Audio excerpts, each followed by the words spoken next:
البتہ عربی میں نے عرض کیا تھا کہ عربی میں بہت سے ایسے الفاظ ہیں کہ جو ملتے جلتے ہیں، جیسے لفظ فوز، لفظ فلاح، لفظ ظفر، لفظ نجات، لفظ کمال، سعادت، یہ تمام الفاظ ملتے جلتے ہیں۔ اردو میں شاید ہم سب کو کامیابی کہیں، لیکن عربی میں ہر ایک لفظ کی الگ الگ خصوصیت ہے۔ کل میں نے لغت کے اعتبار سے لفظ فلاح کے بارے میں گفتگو کی اور فلاح کے مفہوم کو بیان کیا، لیکن اصطلاحی معنی فلاح کا وہ کل عرض نہیں کر پایا تھا، آج آپ کی خدمت میں بیان کرنا ہے کہ فلاح کی دو قسم ہیں۔ ایک فلاح دنیا کے بارے میں ہے، دنیاوی فلاح، اور ایک فلاح کا تعلق آخرت سے ہے، یعنی آخرت کی فلاح۔ دنیاوی فلاح کون سی ہے؟ دنیاوی فلاح اس کا مطلب ہے خوشگوار زندگی گزارنا۔ خوشگوار زندگی انسان کیسے گزار سکتا ہے؟ اس کے لیے تین چیزیں کم سے کم ہونی چاہیے۔ ایک تو یہ کہ اس کو بقا حاصل ہو، وہ زندگی جو ختم ہو جائے وہ خوشگوار کیسے؟ تو پہلی چیز بقا ہے، اور دوسری چیز جو زندگی کو خوشگوار بناتی ہے وہ بے نیازی ہے۔ بے نیازی، جب انسان بے نیاز ہوگا، اس کے پاس ضرورت کی چیزیں ہوں گی، تبھی تو اس کی زندگی خوشگوار بنے گی، ورنہ زندگی خوشگوار کیسے بنے گی؟ اور تیسری چیز عزت ہے۔ ہر انسان چاہتا ہے کہ وہ عزت مند ہو، ذلت کوئی قبول نہیں کرتا۔ ایک انسان بھوکا تو رہ لے گا، لیکن وہ یہ نہیں تسلیم کرے گا کہ وہ ذلیل و خوار ہو جائے۔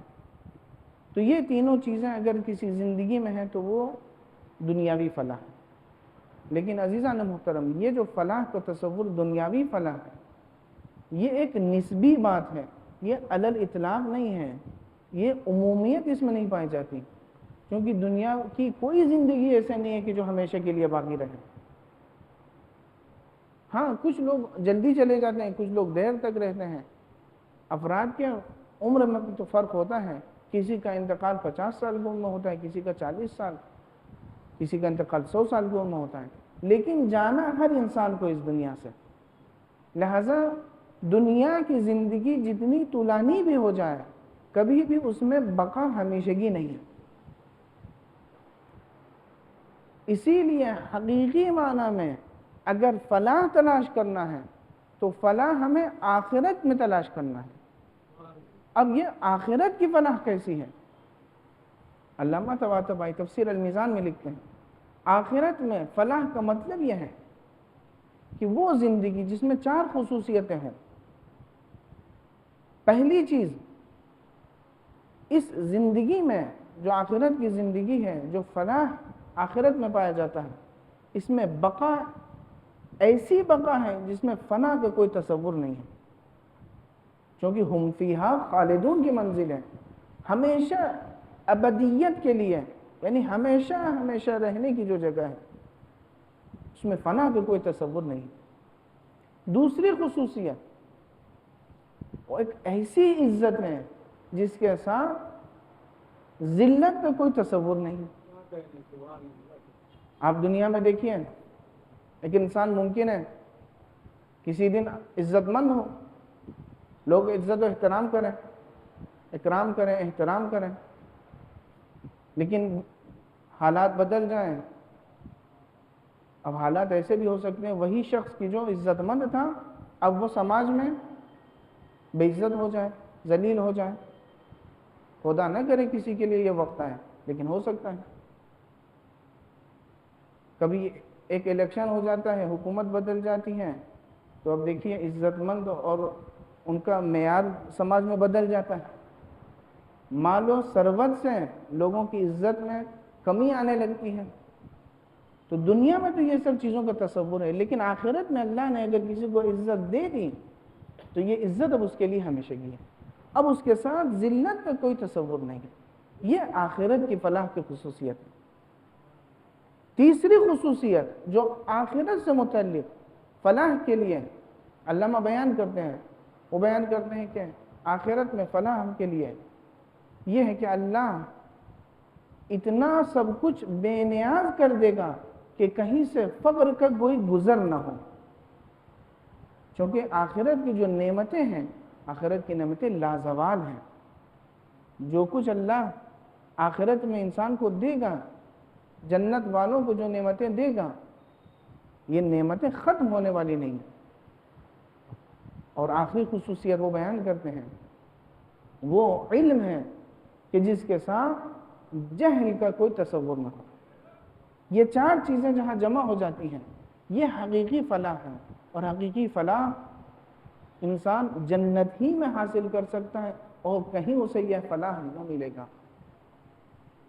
اور ظاہر ہے کہ آخرت، قیامت انسان کے اسی دنیا میں انسان کے اعمال کا نتیجہ ہے، لہٰذا اگر کوئی شخص چاہتا ہے آخرت میں فلاح پائے، اسے چاہیے کہ وہ اسی دنیا میں ایسی زندگی گزارے کہ وہ اس کا حقدار قرار پائے، یعنی وہ جنتی کہلائے، کیونکہ جو جنت میں جائے گا اسے ہی یہ تمام نعمتیں ملیں گی۔ اور جنت میں کون جائے گا؟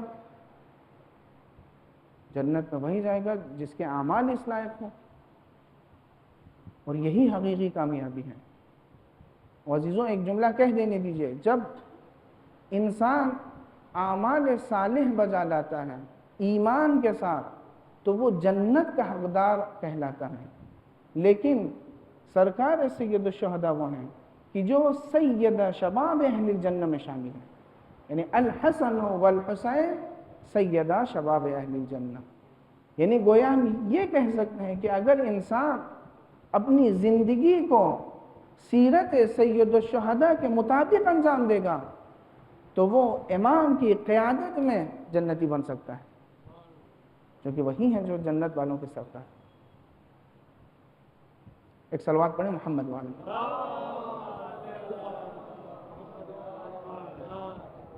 یہ لفظ فلاح کا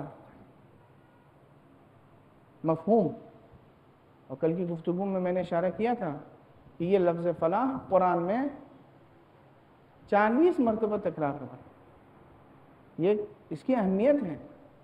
اور شب و روز ایک نمازی عرض کیا تھا کہ 40 مرتبہ ایک نمازی اپنے فلاح کا اعلان کرتا ہے، حی علی الفلاح کے ذریعے، یا اعلان کرتا ہے یا اعلان سنتا ہے فلاح۔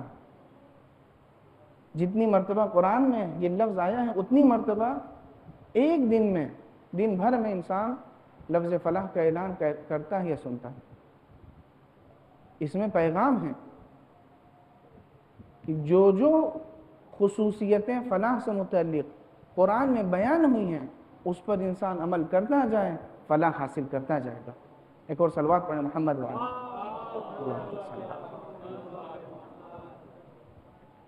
تو اب ہم یہاں پر فلاح کی سب سے پہلی شرط کو بیان کریں گے، جو اس آیت میں خداوند متعال ارشاد فرما رہا ہے، بسم اللہ الرحمن الرحیم، قد افلح المؤمنون۔ اس سے کیا پتہ چلتا ہے؟ یعنی سب سے پہلی شرط فلاح کی ایمان ہے۔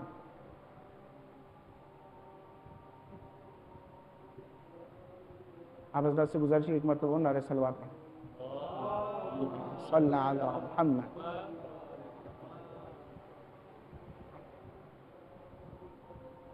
ابھی گفتگو فلاح کی تھی، اب نعرہ فلاح بلند ہو گیا۔ یہی اذان ہے کہ جو امت مسلمہ کا شعار ہے، نعرہ ہے، اور جس میں ہر مؤذن فلاح کا اعلان کرتا ہے۔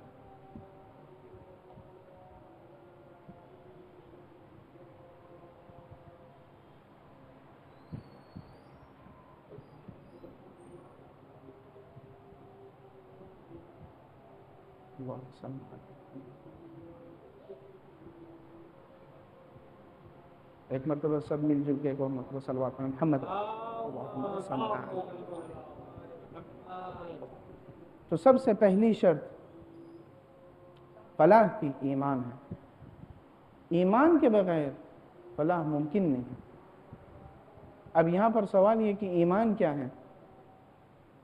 ہم تو روز بھر یعنی دن بھر روزانہ کئی مرتبہ لفظ ایمان زبان پہ جاری کرتے ہیں، لیکن اس کا اصل مفہوم کیا ہے؟ ایمان کسے کہتے ہیں؟ اور پھر ایمان میں اور اسلام میں کیا فرق ہے؟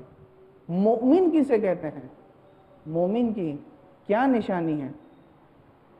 کیسے ہم پہچانیں کہ کسی شخص کے اندر ایمان، جذبہ ایمان پایا جاتا ہے یا نہیں پایا جاتا، اور اگر ہے تو کس حد تک ہے؟ اس سے متعلق چند باتیں آج آپ خدمت میں بیان کرنا ہے۔ دیکھیے، یہ لفظ ایمان عربی اعتبار سے اگر ہم دیکھیں گے تو وزن افعال پر ہے، باب افعال ہے، اور اصلی حروف اس کے امن ہیں، یعنی حمزہ، میم اور نون، امن۔ امن کہتے کسے ہیں؟ پھر میں عرض کروں گا کہ عربی لغت میں آپ دیکھیں گے تو مختلف تشریحات آپ کو ملیں گی، لیکن میں ان تمام تشریحات کو اگر ایک مفہوم میں آسانی سے بیان کرنا چاہوں تو یہ کہہ سکتے ہیں کہ امن کا مطلب قلبی سکون ہے، دل کا سکون، یہ ہے امن۔ اس سے بہت سے الفاظ بنتے ہیں، لفظ ایمان اسی سے بنا ہے، امن سے۔ امن و امان یا امنیت، یہ بھی یہی لفظ امن سے لیا گیا ہے۔ امانت داری، امانت بھی یہی اسی لفظ سے لیا گیا ہے۔ امین یا مأمون، یہ سب اسی لفظ امن سے لیے گئے ہیں، مشتق ہوئے ہیں۔ اور یہ لفظ امن اور اس سے تمام جو مشتقات قرآن میں ہیں، یہ قرآن میں 879 مرتبہ اس سے ملتے جلتے الفاظ قرآن میں استعمال ہوئے۔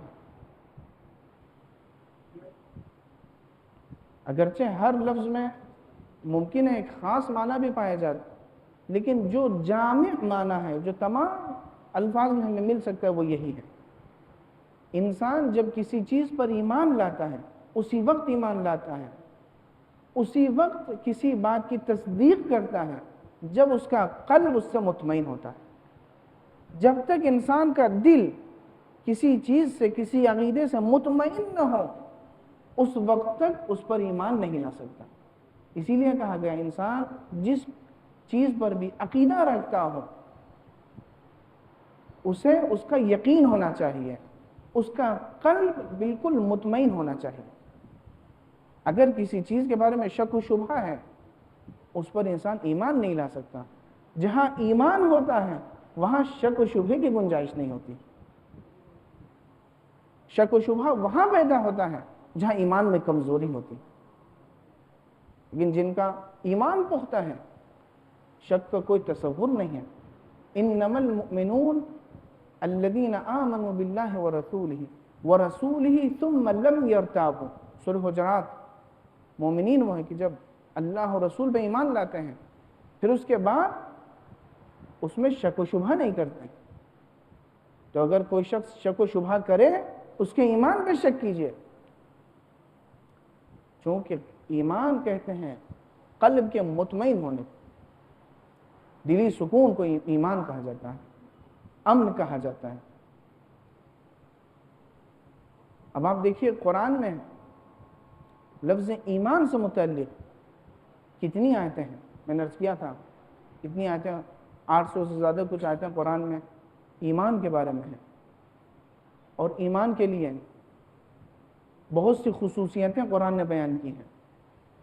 یہ جو ابتدائی آیتیں میں نے ابھی آپ کی خدمت میں عرض کیا، تلاوت کا شرف حاصل کیا سورہ مومنون کی، یہ تمام آیتیں وہ ہیں کہ جو مومنین کے خصوصیتوں کو بیان کرتی ہیں۔ انشاءاللہ آگے اگر توفیق الہی شامل حال رہے تو آئندہ آنے والے دنوں میں ایک ایک خصوصیت کے بارے میں تفصیل سے ہم گفتگو کریں گے۔ اس سورہ مومنون کے بارے میں صرف اشارتاً ابھی عرض کر دینا ہے، مومنین کون ہیں؟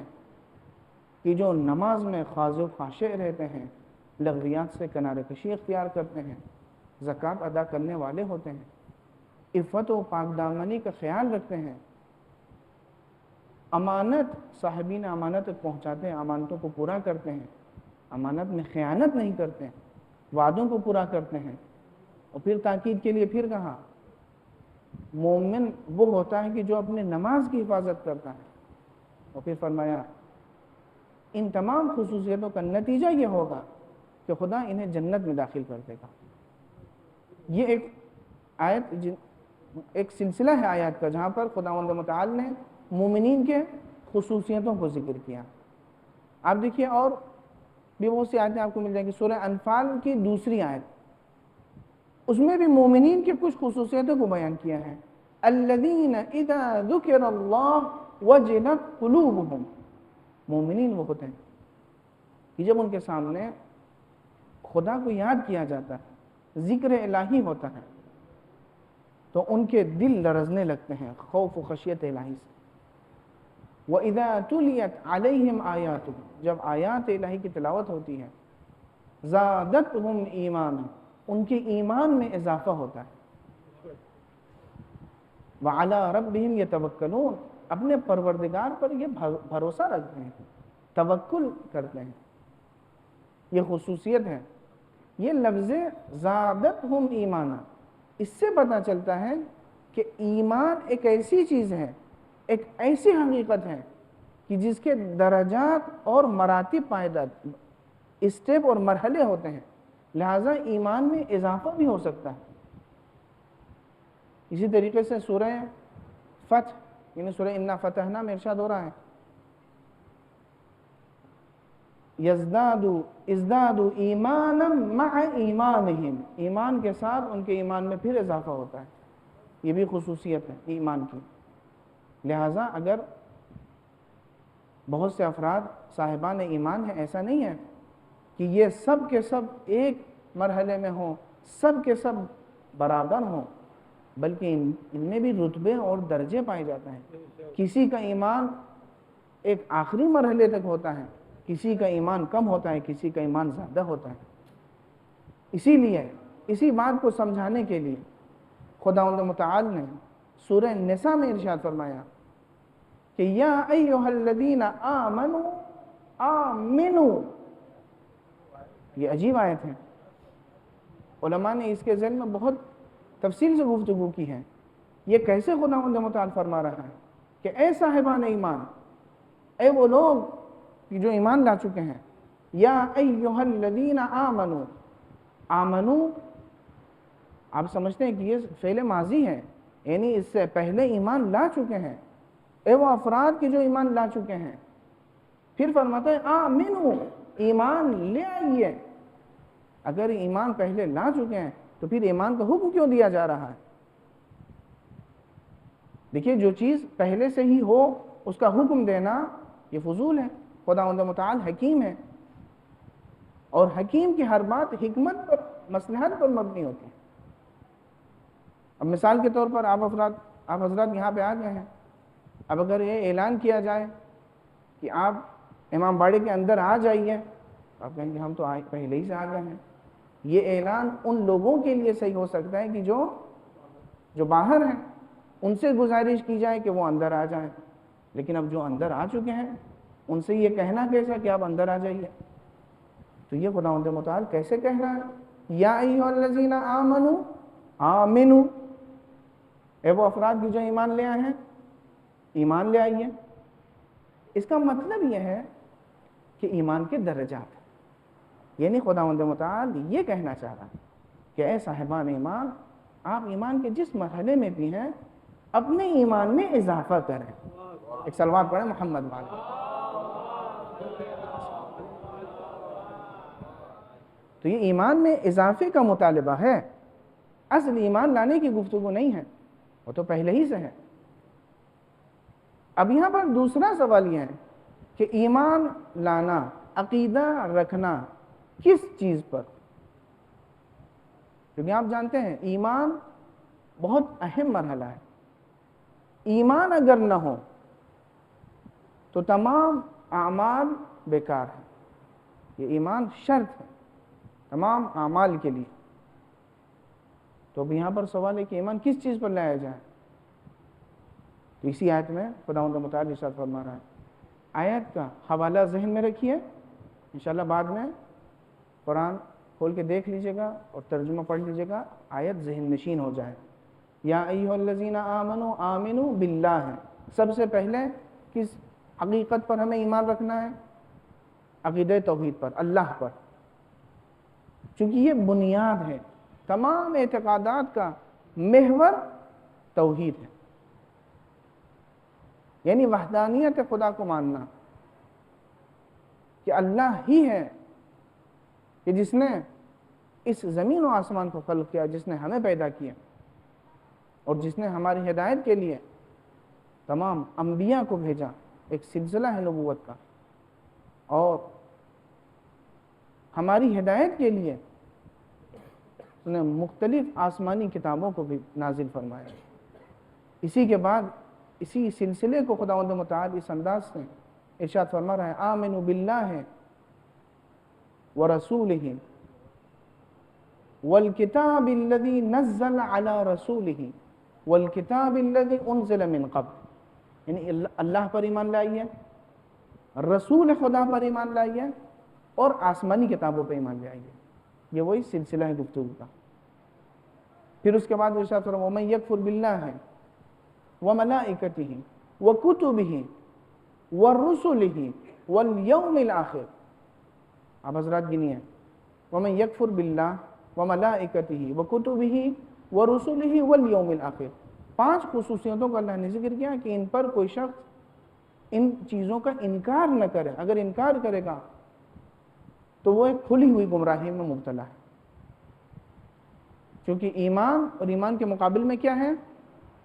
کفر، اور یہ ایمان ایک ایسی چیز ہے کہ جس میں جبر و قہر و زبردستی نہیں ہے۔ سورہ کہف، وَقُلِ الْحَقُّ مِن رَبِّكُمْ، حق اللہ کی جانب سے پیش کیا جا چکا ہے، فَمَنْ شَاءَ فَلْيُؤْمِنْ، جس کا دل چاہتا ہے ایمان لے آئے، وَمَنْ شَاءَ فَلْيَكْفُرْ، اور جو چاہتا ہے کافر ہو جائے۔ نتیجہ اسے اپنے اس ایمان یا کفر کا قیامت میں دکھے گا۔ اگر ایمان لے آئے تو اس کے لیے اسی سورہ کہف میں جو سلسلہ آیات کا، اس میں خداوند متعال نے جنت کی نعمتوں کو ذکر کیا ہے، لیکن جو شخص کفر اختیار کریں گے، انکار کریں گے، ان کے لیے جو عذاب ہے اس کا ذکر بھی آپ دیکھیے گا ان آیات میں۔ چونکہ تفصیل نہیں ہے لہٰذا میں حوالہ بیان کر کے آگے بڑھنا چاہتا ہوں۔ سورہ کہف آیت نمبر 29 اور اس کے بعد والی جو آیتیں ہیں آپ حضرات مطالعہ کر لیجیے۔ یہ متعلق ایمان ہے، یعنی ایمان کا تعلق کس چیز سے ہے؟ یہ چند چیزیں ہیں۔ اسی لیے ایمان کو یعنی عقیدے کو دین کے اصول کے نام سے جانا جاتا ہے، اصول دین، کیونکہ یہ بنیاد ہے، یہی جڑ ہے دین کی۔ اس کے بعد شرعی احکام درکار ہیں جنہیں فروع دین کہا جاتا ہے، یعنی دین کی شاخیں ہیں، لیکن شاخیں اسی وقت تک مستحکم رہ سکتی ہیں جب درخت کی جڑ مضبوط ہو۔ لہٰذا زیادہ توجہ جس بات کی دی گئی ہے وہ عقیدے پر ہے کہ عقیدہ قوی ہونا چاہیے، عقیدہ پختہ ہونا چاہیے، مضبوط ہونا چاہیے۔ اگر عقیدہ مستحکم ہے تو حکم شرعی پر خود بخود عمل کیا جائے گا۔ اسی لیے بار بار قرآن نے یا ایھا الذین آمنوا، ان الذین آمنوا، بار بار جو ایمان کی تاکید ہو رہی ہے وہ اسی وجہ سے ہے کہ انسان توجہ کرے، اپنے عقیدے کو ٹھیک کرے۔ 2 آیتیں اور ہیں کہ جس میں اللہ نے اس کو ذکر کیا ہے کہ انسان کن کن چیزوں پر ایمان رکھے۔ میں آیتوں کو ذکر نہیں کروں گا، صرف حوالہ بیان کر دوں گا، باقی آپ حضرات دیکھ لیجئے گا۔ سورہ بقرہ، اسی سورہ بقرہ کی 2 آیتیں ہیں، ایک آیت نمبر 177 اور دوسری آیت سورہ بقرہ کی آیت نمبر 285، اور یہ تاکید ہوئی ہے کہ انسان، یہ آیت آمن الرسول کے نام سے مشہور ہے، تاکید ہوئی کہ انسان ہر روز اس آیت کو پڑھیں، اور خاص کر کے نماز عشاء کے بعد۔ نماز عشاء کے بعد سورہ بقرہ کی آخری 2 آیتیں، ان دونوں آیتوں کے پڑھنے کی بڑی تاکید ہوئی ہے، نماز عشاء کے بعد آیا ہے آمن الرسول کے نام سے۔ اس آیت میں انسان اپنے تمام عقیدے کو ایک مرتبہ دیکھ سکتا ہے کہ ہم کن کن چیزوں پر ایمان رکھتے ہیں۔ آپ حضرات ملاحظہ کیجئے گا، اور ایمان کی اہمیت اس بات سے بھی انسان سمجھ سکتا ہے کہ قرآن کا ایک سورہ سورہ مومن کے نام سے ہے، اور ایک سورہ سورہ مومنون کے نام سے ہے۔ یعنی ایمان کی اتنی اہمیت ہے۔ سورہ مومن قرآن کا 40واں سورہ ہے، سورہ مومن، اس کا دوسرا نام سورہ غافر بھی ہے، اور ایک سورہ قرآن میں سورہ مومنون ہے، جس سورہ کی ابتدائی آیتیں میں نے آپ کی خدمت میں پڑھا۔ یہ قرآن کا 23واں سورہ ہے۔ میں نے آپ کی خدمت میں عرض کیا کہ ایمان کے درجات پائے جاتے ہیں، تمام ایمان برابر نہیں ہوتا۔ اب اگر ہمیں دیکھنا ہے کہ ایمان، چونکہ آج کل افسوس کے ساتھ جس شخص نے ایمان کو بچایا اس کے ایمان کے بارے میں لوگ شک کرتے ہیں، لہٰذا میں ایک حدیث آپ کی خدمت میں سنانا چاہتا ہوں۔ آج کل دنیا اس بحث میں ہے، امت مسلمہ کے جناب ابو طالب ایمان لائے کہ نہیں لائے۔ حدیث میں ارشاد ہو رہا ہے اگر جناب ابو طالب کے ایمان کو ترازو کے ایک پلے پر رکھا جائے اور جتنے مومنین ہیں سب کے ایمان کو اسی ترازو کے دوسرے پلے پر رکھا جائے تو ایمان ابو طالب کا پلہ بھاری ہوگا۔ صلوات پڑھیں اللہ۔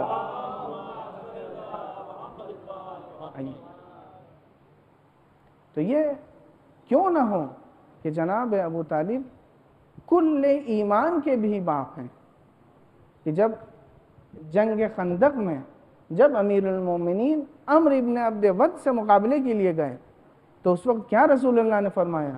برز الایمان کلہ علی الکفر کلہ، یعنی کل ایمان کل کفر کے مقابلے گیا ہے۔ تو یہ امیر المومنین کا لقب کل ایمان ہے، تو کیا کہنا اس کا کہ جو کل ایمان کا بھی باپ ہو۔ لیکن افسوس ہے کہ ابھی بھی دنیا ایمان ابو طالب پہ شک کر رہی ہے۔ یہ قرآنی حقیقت ہے۔ قرآن کے 3 آیتوں میں ذکر ہوا ہے کہ کبھی کبھی انسان کو تقیہ کرنے کا حکم دیا گیا ہے، یعنی اپنے ایمان کو بچانے کا اور مخفی کرنے کا حکم دیا گیا ہے۔ ایک آیت اسی سورہ مومن میں ہے، وَقَالَ رَجُلٌ مُؤْمِنٌ مِّنْ آلِ فِرْعَوْنَ يَكْتُمُ ایمانہ۔ ایک آیت سورہ نحل میں ہے، إِلَّا مَنْ أُكْرِهَ وَقَلْبُهُ مُطْمَئِنٌ بِالْإِيمَانِ۔ اور ایک آیت سورہ آل عمران میں ہے، إِلَّا أَن تَتَّقُوا مِنْهُمْ تُقَىٰ۔ تو کبھی کبھی شرائط کے تحت انسان ایمان کو مخفی کرتا ہے، تقیہ کرتا ہے، حالات کے تحت۔ ایمان کی بہت سی قسمیں علماء نے بیان کی ہیں، اور یہ تقسیمات قرآنی آیات کے پیش نظر ہیں۔ ایک ایمان ایمان قلبی ہوتا ہے، یہ جس کی مثال میں نے آپ کی خدمت میں عرض کیا۔ ایک ایمان ایمان حرفی ہوتا ہے۔ ایمان حرفی یعنی زبان پہ تو ہے ایمان، لیکن حقیقت میں ایمان نہیں ہے، جسے ہم منافقت کہتے ہیں۔ بہت سے ایسے افراد ہیں، سورہ بقرہ وَمِنَ النَّاسِ مَن يَقُولُ آمَنَّا بِاللَّهِ، بہت سے لوگ کہتے ہیں کہ ہم ایمان لے آئے، وَالْيَوْمِ الْآخِرِ، اللہ پر بھی ایمان لے آئے، قیامت پر بھی ایمان لے آئے، لیکن قرآن فرما رہا ہے وَمَا هُمْ بِمُؤْمِنِينَ، خبردار یہ ہرگز مومن نہیں ہوئے، چونکہ زبان سے صرف کہہ دینا کافی نہیں ہے، بلکہ قلب میں نے عرض کیا تھا ایمان کا مفہوم کیا ہے؟ دلی سکون۔ اگر صرف زبان پر انسان زبان سے تو کہہ رہا ہے کہ ہم ایمان لے آئے، لیکن اس کے قلب میں ایمان نہیں اترا، تو یہ قرآن کی روح سے مومن نہیں ہے۔ ایک اور آیت میں آپ کی خدمت میں بیان کرنا چاہتا ہوں، سورہ حجرات میں ارشاد ہو رہا ہے قالت الاعراب آمنا، کچھ بدو عرب آئے کہنے لگے کہ ہم ایمان لا چکے ہیں۔ حکم آیا، آیت نازل ہوئی کہ آپ ان سے کہہ دیجئے قل لن تؤمنوا، ابھی تم ایمان نہیں لائے، ولیکن قولوا اسلمنا، ہاں تم یہ کہہ سکتے کہ ہم مسلمان ہو گئے، یعنی اسلام اور ایمان میں فرق ہے، ابھی تم مومن نہیں ہو رہا بلکہ تم مسلمان ہو۔ کیا فرق ہے ایمان اور اسلام میں؟ اسی آیت میں تشریح ملتی ہے، وَلَمَّا يَدْخُلِ الْإِيمَانُ فِي قُلُوبِكُمْ، ابھی ایمان تمہارے قلب میں داخل نہیں ہوا ہے، جب قلب میں ایمان اتر جاتا ہے تب انسان اپنے آپ کو مومن کہہ سکتا ہے۔ اسی لیے امام علی ابن موسیٰ الرضا علیہ السلام، اللہم صلی علیہ، ایک روایت رسالت مآب حضرت محمد مصطفیٰ صلی اللہ علیہ وآلہ وسلم سے نقل کرتے ہیں کہ آپ نے فرمایا کہ الایمان معرفت بالقلب، یعنی ہمیں سمجھنا ہے ایمان کسے کہتے ہیں۔ الایمان معرفت بالقلب، ایمان اس وقت کہتے ہیں کہ جب قلب میں، دل میں معرفت ہو، وَإِقْرَارٌ بِاللِّسَانِ، اور زبان سے انسان اس کا اقرار بھی کرے، وَعَمَلٌ بِالْأَرْكَانِ، اور اس کے اقرار کے ساتھ ساتھ اسی ایمان کے مطابق عمل بھی کرے۔ ایمان اور عمل کبھی ایک دوسرے سے الگ نہیں ہے۔ آپ دیکھیے قرآن کی 101 آیتوں میں ایمان کے ساتھ عمل صالح کو اللہ نے ذکر کیا ہے۔ ان الذین آمنوا وعملوا الصالحات، من آمن وعمل صالحا، 101 آیتیں قرآن میں ایسی ہیں کہ جن میں ایمان اور عمل کا ایک ساتھ ذکر ہے، جس میں پہلی آیت سورہ بقرہ کی آیت نمبر 25 جہاں پر بشارت دی جا رہی ہے، وَبَشِّرِ الَّذِينَ آمَنُوا وَعَمِلُوا الصَّالِحَاتِ أَنَّ لَهُمْ جَنَّاتٍ، جو صاحبان ایمان ہیں اور اعمال صالح بجا لاتے ہیں ان کو آپ خوشخبری دے دیجئے جنت کی۔ یہ پہلی آیت ہے سورہ بقرہ آیت نمبر 25ویں آیت سورہ بقرہ کی، اور آخری آیت سورہ والعصر کی 3ری آیت ہے، إِلَّا الَّذِينَ آمَنُوا وَعَمِلُوا الصَّالِحَاتِ وَتَوَاصَوْا بِالْحَقِّ وَتَوَاصَوْا بِالصَّبْرِ۔ تو ان تمام آیات میں ایمان کے ساتھ ساتھ عمل صالح کو ذکر کیا گیا ہے۔ ایک حدیث ہے جس میں رسالت میں فرماتے ہیں کہ ایمان قول وعمل اخوان شریکان، یعنی ایمان اور عمل، یہ ایمان و عمل ایک دو بھائی ہیں، دو شریک ہیں۔ شریک کا مطلب پارٹنر، دو بھائی ہیں، شریک ہیں، یعنی کبھی ایک دوسرے سے جدا نہیں ہو سکتے ہیں۔ بھائی کا لفظ اس لیے ذکر کیا ہے کہ اس سے نسب و حسب کے اعتبار سے ذکر کر دیا ہے، اور شریک کا لفظ اس لیے ذکر کر دیا ہے کہ جس طریقے سے تجارت میں دو پارٹنر ایک ساتھ کام کرتے ہیں، اگر نفع بھی ہوتا ہے دونوں کا، نقصان بھی ہوتا ہے دونوں کا، اسی طریقے سے یہاں پر رسول خدا نے ایمان و عمل کو ایک دوسرے کا شریک بیان کیا ہے، انہیں ایک دوسرے سے جدا نہیں ہو سکتے۔ اگر ایمان ہے، حقیقی معنوں میں ایمان ہے، تو اس ایمان کا خود بخود تقاضا یہ ہے کہ انسان عمل بھی بجا لائے، ورنہ اس کا ایمان نامکمل ہے۔ اور اسی طریقے سے عمل صالح وہ ہیں کہ جو ایمان کی مدد کرتے ہیں، یعنی ایمان اور عمل صالح یہ دونوں ایک دوسرے کے لیے معین و مددگار ہیں۔ ہو ہی نہیں سکتا ہے کہ اگر کوئی شخص مومن ہو عمل نہ کرے، اعمال صالح انجام دے اور مومن رہے، نہیں ہو سکتا ہے۔ ہو سکتا ہے بظاہر عمل صالح انجام دے، لیکن قرآن کی روح سے اس کا عمل صالح نہیں ہوگا، عمل غیر صالح ہوگا، کیونکہ عمل صالح بجانا لانے کے لیے شرط ہے من عمل صالحا وهو مؤمن، شرط یہ ہے کہ وہ مومن ہونا چاہیے۔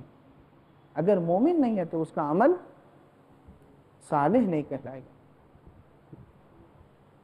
اور ایک اور قسم ایمان کی علماء نے بیان کی، ایک ایمان ہوتا ہے اختیاری ایمان، ایک ایمان ہوتا ہے اضطراری ایمان۔ اختیار وہ ہے کہ انسان اپنے اختیار سے ایمان کو قبول کریں،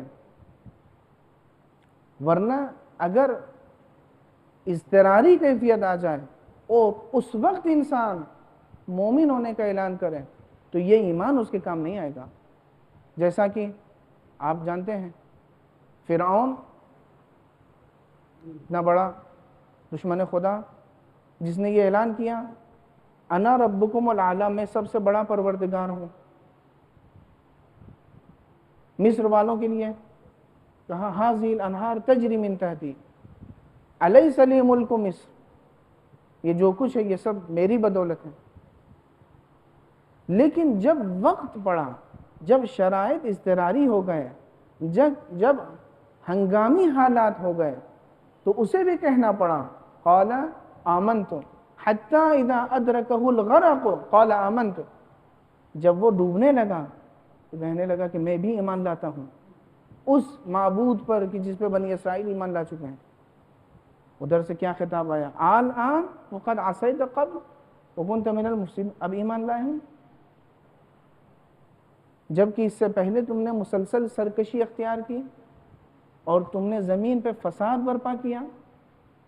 کیونکہ یہ ایمان صرف زبان تک تھا، اگر اسے نجات مل بھی جاتی تو پھر بھی وہ پلٹنے کے بعد وہی گزشتہ اعمال کو انجام دیتا. اس ایمان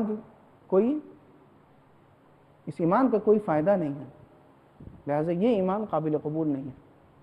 وہ ایمان قابل قبول ہے کہ جو انسان اختیار کرے، خود اسے حاصل کرے.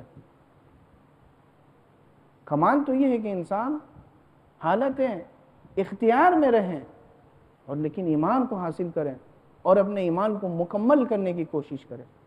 اب ہم اپنے ایمان کو مکمل کیسے کریں؟ میں نے عرض کیا تھا کہ ایمان کے درجات ہیں. ایمان کو ہم مکمل کیسے کریں؟ ایک حدیث ہے جس میں رسول خدا ختم مرتبہ حضرت محمد مصطفیٰ صلی اللہ علیہ وسلم فرماتے ہیں ثلاث خصال من کن فیہ استکمل ایمانہ. 3 خصوصیتیں ایسی ہیں کہ اگر کسی کے اندر پائی جائیں اس کا ایمان مکمل ہو گیا ہے. یہ میں نے عرض کیا تھا نا کہ نشانی کیا ہے، ہم دیکھیں ہمارا ایمان مکمل ہوا ہے کہ نہیں ہوا. کوئی علامت، کوئی نشانی ہے ایسی جس سے ہم یہ سمجھ سکیں ہمارا ایمان کامل ہے یا نہیں. یہاں پر اس حدیث میں 3 خصوصیتیں بیان ہوئی ہیں. پہلی خصوصیت الذی اذا رضی لم يدخلہ رضاہ فی اثم ولا باطل.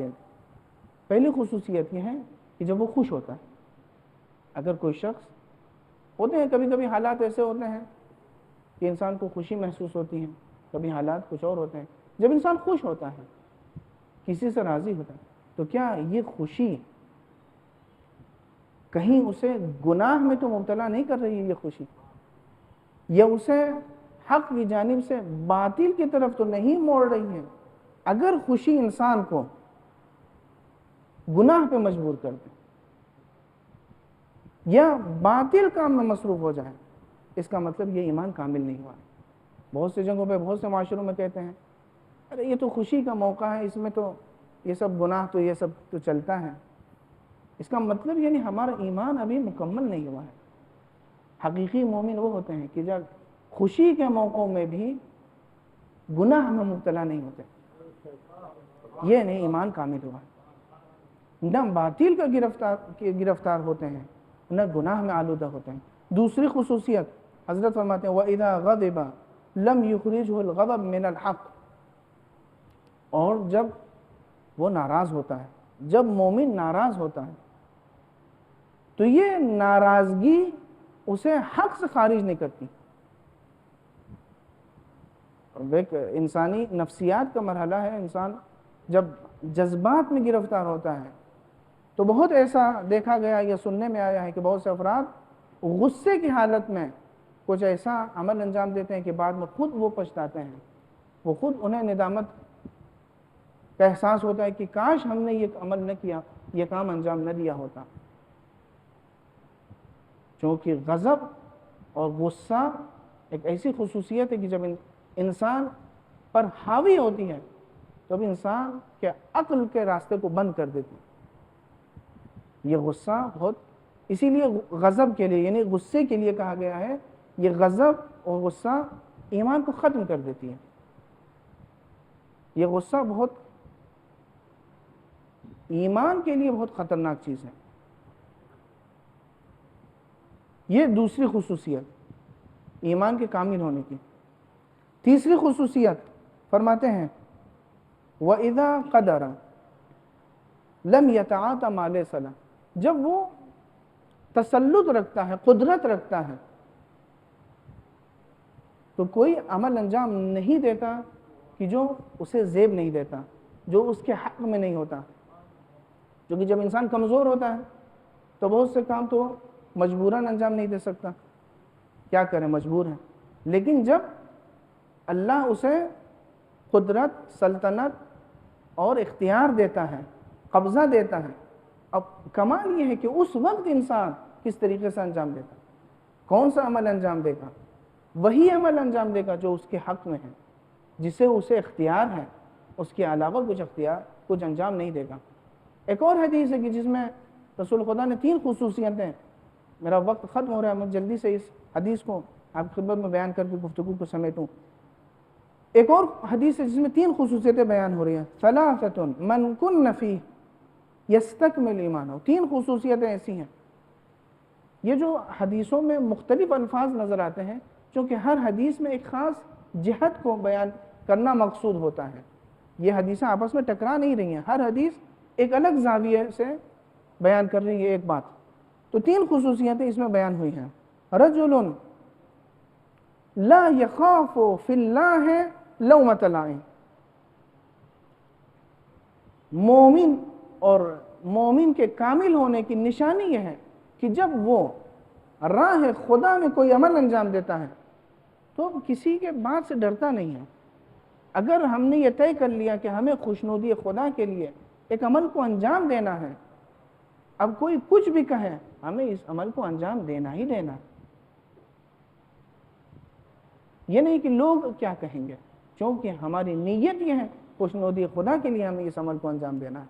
اب لوگ کچھ بھی کہیں، ملامت کرنے والوں کی ملامت سے کبھی گھبراتا نہیں ہے، کبھی ڈرتا نہیں ہے، خوف زدہ نہیں ہوتا، ہمت نہیں ہارتا. دوسری خصوصیت وَلَا يُرَائِي بِشَيْءٍ مِّنْ عَمَلِهِ. دوسری خصوصیت ان افراد کی جن کا ایمان مکمل ہے، وہ یہ ہے کہ کوئی عمل دکھاوے کے لیے انجام نہیں دیتا. ہر عمل میں یہی دیکھتے ہیں کہ مرضی معبود رہے، یہی ہمارے لیے کافی ہے. لوگ دیکھیں تاکہ خوش ہوں، اس چیز کے لیے وہ عمل انجام نہیں دیتا. ریا، دکھاوا اس کے ایک عمل میں بھی شامل نہیں ہوتا. اور تیسری خصوصیت وَإِذَا عُرِضَ عَلَيْهِ أَمْرَانِ. جب اس کے سامنے 2 باتیں پیش کی جاتی ہیں، أَحَدُهُمَا لِلدُّنْيَا وَالْآخَرُ لِلْآخِرَةِ اختار امر الآخرہ. یعنی جب اس کے سامنے 2 باتیں پیش کی جاتی ہیں، 2 راستے اس کے سامنے ہوتے ہیں، ایک دنیا کا راستہ ہوتا ہے، ایک آخرت کا راستہ، ایک میں دنیاوی فائدہ ہوتا ہے، ایک میں آخرت کا فائدہ، تو وہ آخرت کے امر کو انتخاب کرتا ہے. یہ خصوصیت ہے. اب اس سلسلے میں آخری گفتگو ایک حدیث مصحف ناطق حضرت امام جعفر صادق علیہ السلام. اس حدیث میں بھی بڑی دلچسپ حدیث ہے، اس حدیث میں بھی 3 خصوصیتیں بیان ہوئی ہیں. ان 3 خصوصیتوں کو بھی ہم دیکھ لیں. فرماتے ہیں لا یستکمل حقیقت الایمان. حقیقت ایمان وہ حاصل نہیں کر سکتا حتی تکون فیہ خصال 3، جب تک کہ ایک انسان کے اندر 3 خصوصیتیں جمع ہو جائیں. وہ 3 خصوصیتیں کیا ہیں؟ وہ 3 خصوصیتیں یہ ہیں: التفقہ فی الدین، دین کا سمجھنا، دین کی سمجھ بوجھ. انہیں اپنے دین کو پہچانا ہے، دین ہم سے کیا چاہتا ہے، کیا مطالبہ کرتا ہے. ایک وسیع موضوع ہے تفقہ فی الدین. دین فہمی، دین شناسی ایک اہم ضرورت ہے آج کل. دوسری خصوصیت فرماتے ہیں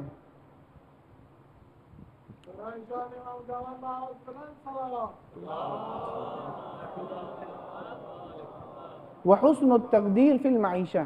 معیشت میں تدبیر و تقدیر کرنا، یعنی اقتصاد، یعنی وہ یہ اپنے معیشت کو مینجمنٹ کریں، یعنی آمدنی کہاں ہو رہی ہے، خرچ کتنا ہو رہا ہے، کہاں پہ ہو رہا ہے، اس کی تدبیر بھی ضروری ہے۔ اور تیسری خصوصیت، آخری خصوصیت، والصبر فی الرزایا یا والصبر علی الرزایا، یعنی مصیبتوں میں صبر کرنا، یہ بہت اہم خصوصیت ہے۔ اگر انسان مصیبتوں میں صبر نہیں کر سکتا یا صبر سے کام نہیں لیتا ہے، اس کا مطلب یہ ہے کہ ابھی اس کا ایمان مکمل نہیں ہوا ہے۔ اور آپ جانتے ہیں، آپ متوجہ ہو گئے کہ حقیقی مومنین جو ایمان کے آخری درجے تک فائز تھے، جنہوں نے صبر کا وہ مظاہرہ کیا کہ قیامت تک انسان اس کا مثال پیش کرنے سے عاجز ہیں، وہ کربلا والے ہیں۔ کیا کیا نمونے صبر کے ملتے ہیں کربلا میں؟ انسان کس صبر کو بیان کرے؟ امام حسین علیہ السلام کے صبر کو بیان کریں یا بی بی زینب سلام اللہ علیہا کے صبر کو بیان کریں، یا کربلا کے بچوں کے صبر کو انسان بیان کرے، یا کربلا کی ماؤں کے صبر کو بیان کرے۔ اللہ اکبر، اجرکم علی اللہ۔ آج دوم ماہ محرم ہے، آپ سمجھتے ہیں دوم محرم کی دوسری تاریخ، اس کا کیا مطلب؟ یہ وہ دن ہے کہ جس دن کاروان امام حسین کربلا پہنچا۔ کربلا پہنچنے کا کیا مطلب؟ جیسے ہی کربلا پہنچا، ابھی نام کا مرحلہ نہیں آیا ہے، ابھی نام کے بارے میں پوچھا نہیں گیا کہ یہ کون سا نام ہے، جیسے ہی سرزمین کربلا میں وارد ہوئے ہیں، جناب زینب کا دل بیٹھا جا رہا تھا۔ فوراً بھیا کو بلایا کہ بھیا یہ کون سی زمین ہے، یہاں میرا دل بیٹھا جا رہا ہے۔ ایک عجیب مرحلہ ہے۔ امام جو اپنے مقصد کی طرف حرکت کر رہے ہیں، حر کا لشکر بھی امام کو اپنے مقصد سے نہیں روک سکا۔ امام بڑھتے جا رہے ہیں، ایک وہ منزل آئی جہاں امام کا اسب باوفا چلنے سے رک جاتا ہے۔ امام کو تو سب پتہ ہے، لیکن امام کیسے فوراً بتا دیں کہ یہ زمین کربلا ہے؟ چونکہ بچپنے سے زینب سنتی آ رہی ہیں کہ زمین کربلا میں میرے بھائی کو شہید کیا جائے گا، تو سب سے پہلے فوراً امام نے نہیں بتایا، بلکہ امام نے گھوڑا بدلا۔ لیکن دوسرا گھوڑا ہے وہ بھی آگے نہیں بڑھتا، یہاں تک کہ بعض روایتوں میں ملتا ہے امام نے پے در پے کئی گھوڑے بدلے، لیکن کوئی بھی گھوڑا آگے چلنے کو تیار نہیں۔ ایک مرتبہ امام نے وہاں کے کچھ لوگ سے پوچھا کہ اس سرزمین کا کیا نام ہے؟ کسی نے کہا اس سرزمین کو نینوا کہتے ہیں، کسی نے کہا اس زمین کو غازریہ کہتے ہیں، کیا کوئی اور نام بھی ہے؟ کسی نے کہا اس کو شت عرب کہتے ہیں، شت فرات کہتے ہیں، کسی نے کہا اس کا کوئی اور نام بھی ہے۔ ایک ضعیف نے کہا اس زمین کو زمین کربلا بھی کہا جاتا ہے۔ یہ سننا تھا، امام نے سر سے امامے کو اتارا، ہاذہی ارض کرب و بلا، یہ کرب اور بلا کی سرزمین ہے۔ پھر امام نے خود ہی اپنے مصائب پڑھنا شروع کر دیا۔ ہاں ہونا محط رحالنا، یہیں پہ ہمارے خیمے نصب ہوں گے، یہیں پہ ہم قیام پذیر ہوں گے۔ ہاں ہونا مسفک دمائنا، یہیں پر ہمارا خون بہے گا۔ ہاں ہونا مذبح اولادنا، یہیں پہ ہمارے اولاد کو مارا جائے گا۔ جزاکم ربکم خیر الجزا۔ امام نے معلوم کیا کہ یہ زمین کس کی ہے۔ جب بنی اسد کو بلایا گیا تو امام نے اس زمین کو ان سے خریدی۔ زمین کو خریدنے کے بعد پھر وہی زمین ان کو بخش دیا، لیکن 3 شرطیں امام نے بیان فرمائی۔ وہ 3 شرطیں کون سی تھیں؟ پہلی شرط یہ تھی کہ یہ زمین میں تمہارے حوالے کرتا ہوں، لیکن پہلی شرط یہ ہے کہ جب ہمارے دشمن ہمیں قتل کر کے یہاں سے چلے جائیں تو ہمارے جنازوں کو دفن کر دینا۔ ہائے امام کو کتنا ارمان تھا دفن ہو جائیں، جنازہ یوں ہی پڑا نہ رہے، لیکن ہائے 11 محرم کو جب دشمنوں نے اپنے کشتوں کو تو دفن کر دیا، لیکن امام کا جنازہ سرزمین کربلا پہ پڑا رہا۔ ایک بیٹا تھا لیکن اتنا مجبور تھا کہ وہ باپ کو دفن نہ کر سکا۔ دوسری شرط امام نے بیان فرمائی کہ دوسری خصوصیت یہ ہے کہ جب ہمارے زائرین یہاں آئے اور کوئی ہمارے قبر کے بارے میں پوچھے تو ہماری قبروں کو دکھا دینا، زائرین کے رہنمائی کرنا۔ اور تیسری شرط امام نے یہ بیان فرمائی کہ ہمارے زائرین جب یہاں آئے تو دن تک انہیں اپنا مہمان بنانا۔